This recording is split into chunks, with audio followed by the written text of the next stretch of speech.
What's happening, fam? L.A.R. movement still moving. Book is entitled Lessons from a Non-Custodial Father at Amazon, Kindle, and Create Space. A link will be in the description box below as usual. Go get it. This video is entitled Projection Because of Programming. Yesterday I was looking at a political ad, and this is where this came from. And it was like a referendum to vote against men not going in women's bathrooms, right? Because I know people remember, they were trying to make, quote unquote, the gay community was trying to make it okay for LGBT, like cross dressers and gay dudes, to go in women's bathrooms, and that became a big uproar. And what I found funny was when I looked at the article, when I looked at the advertisement, it was saying, vote on no to let men go in women's bathrooms. And I'm like, whoa. Men don't want to go in women's bathrooms. Gay men and transgenders want to go in women's bathrooms. Be specific. Don't act like this is something that men are trying to do. Or take that back. Men, not men. Gays, transgenders, and pedophiles. Don't just blanket statement that is men, but because I'm black, I get it, right? The same scapegoat material is becoming broadened and used on everybody else. So congratulations, fellas. But I was thinking about it because what winds up happening is people are programmed to project because it's an easy way out for them to get off with their BS. Because if the advertisement would have said something like vote no on letting gays and transgenders and pedophiles in women's bathrooms, they'd be like, how could you equate being gay and being transgender as the equal to being a pedophile? They're a protected group. But if you just say men are evil, right? And then it excludes, it technically excludes gay men, transgenders, and quote unquote, and it doesn't really exclude pedophiles. It's kind of a low key, men can be pedophiles. You get what I'm saying? Or men can be rapists. The men want to go in women's bathrooms and rape women, it adds on to the Me Too thing. So I was looking around and I was seeing different things where people are programmed to project, and in some ways it works for some people, in some ways it backfires. Like, prime example, I was watching the Young Turks, and what cracks me up about the Young Turks is they like to talk about racial stuff, but they're the Young Turks. They, a lot of times non-black people can't find the equivalent in their own group. See, the Young Turks can't really find news of the stuff that happens to black people happening to Muslims. They can't find it. So what you have to do is use a story over and over and over again saying, look at, they're doing this to the blacks and the Muslims. Okay, well, show me the Muslims. They're doing this to the blacks.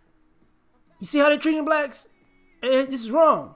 They can wind up treating the Muslims like that.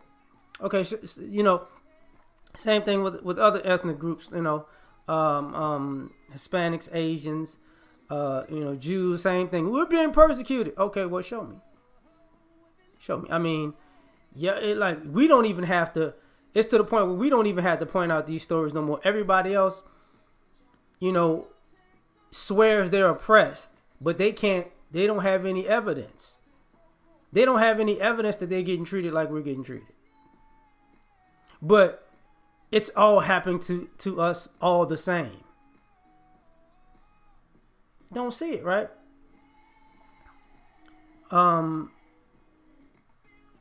You get this projection when it comes to so what I mean, they're trying to hitch their wagon to our experience, but they don't have our experience. But this is what I mean by people being opportunistic and trying to use us when it's convenient, right? Because it's happening to the blacks and the people of color. No, it's just happening to the blacks. You other people of color, shit ain't happening to you. It's not. Because if it was, you would be able to, you would post that globally if you could, but you can't. So, the other thing, you get these white people who have these talking points about black people. Oh, they're violent. They're drug dealers. Oh, they're this, they're that, they're third. Oh, what about Chicago? And it's funny because ain't nobody more violent than white people. Nobody. Like, they won that bar none. Hands down. Everything they've done is predicated on violence. They kill people. It was just a little skerfuffle. They kill people. They kill so many people. They make movies of it, and it's entertaining now. Like, their murderous nature is basically part of American entertainment. That's how normalized it is with them. That's how violent they are. Their drug dealing is so epic, they make movies about it, and it's entertaining. It's kind of funny. It's kind of quirky. Their bad habits are just on blast. They put actors to them. You know, that's the art imitating life. But because that is their culture, and this is culture that goes all the way back to Europe. Because this is their culture, you know, oh my God, no, you people are the violent ones. We don't make guns. We don't, you know, we don't have a history of torturing people. Like, we don't drop bombs on people. We don't go places and steal a country's resources and then give them guns to be at war with another country and then steal their resources too. We don't create these environments that create violence. That we don't create violent ecosystems for our own benefit and say that's intelligent.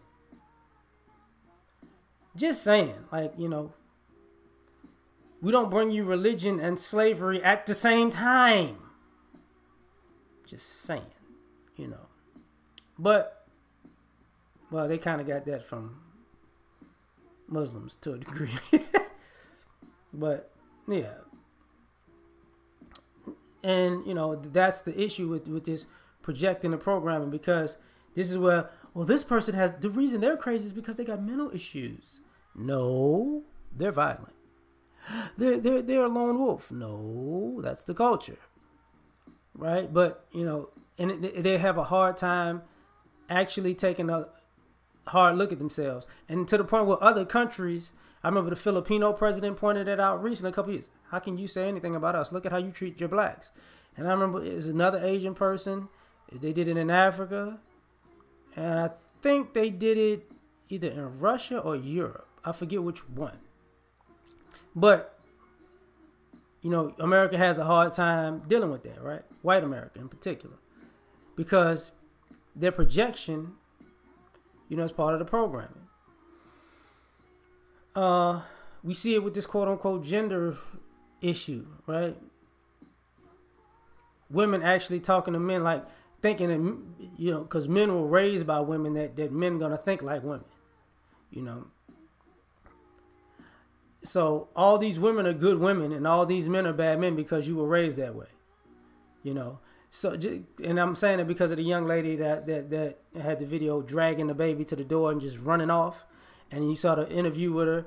And she, I would never do that. Not me, I would never. How many times you got to rewind the tape? Because, you know, the programming is, I'm never a bad person, but he is. You know, if I'm dragging a baby on camera, you know, running with a child in one hand and a bag in the other, smiling and laughing and look like I'm hurting a kid, I would never do that. That's something that those men do. I care about children. You know, this happened Back in the day when there are 100 good black women for every 10 good black men. So all the black women are all perfect, all 100 of them, huh? So there are no bad black women. Okay. Why?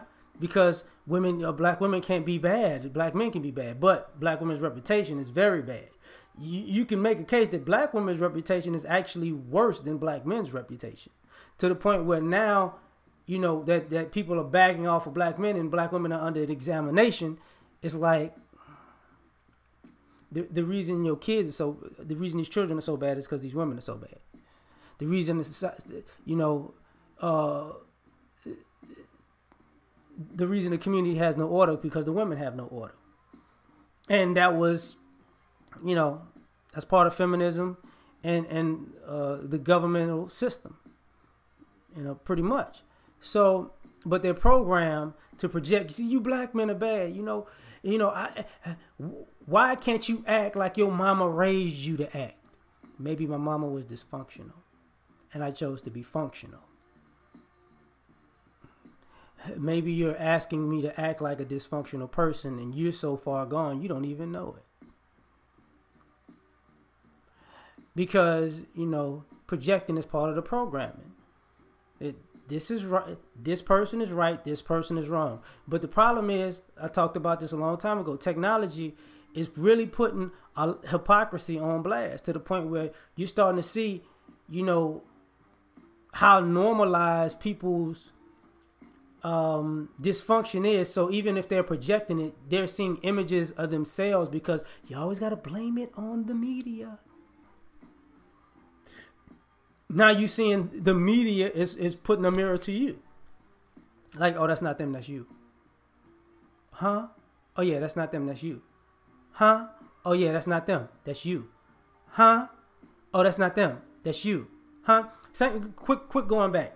The what about Chicago? You see how quick people went over Chicago's police department is the most corrupt department in America? You see how quick that, what about Chicago? Chicago's police department is the most corrupt police department in America. Huh?